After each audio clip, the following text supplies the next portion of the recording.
This time, we spotted a fairly large group of undead in advance, and I decided to ambush them. A bone knight strode in the center of a formation of ordinary skeletons, periodically stopping and releasing a search wave.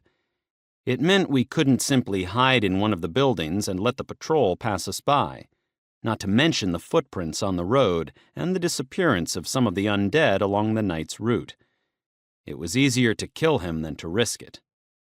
I froze, letting the skeletons pass me by. But they were walking quite freely, so I didn't have to make any unnecessary movements. The calculating mind ensured that I didn't do anything stupid. Activate split.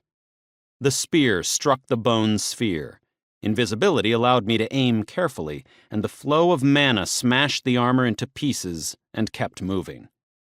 Attention, you have gained 112 SP, 221 of 460.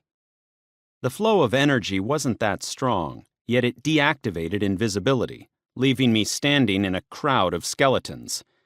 However, they were not destined to avenge the death of their leader. Blink. I shifted to the first floor of a building and turned to watch the carnage.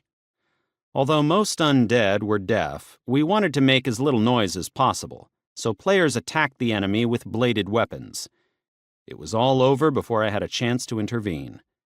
I went down and picked up the card dropped by the knight, which was another search for life, E, 0 of 100. Not so useless if you thought about it. The trip went smoothly, and we reached our destination by the end of the day. Diva's squad was already here, and Dimitri arrived half an hour later. Neither team had suffered any losses. There were no surprises inside the estate, only several skeletons, which we didn't even destroy, but simply hacked off their limbs and left as insurance. A house that already had its own undead shouldn't arouse suspicion, right? All that remained was to screen the selected rooms and get ready to wait.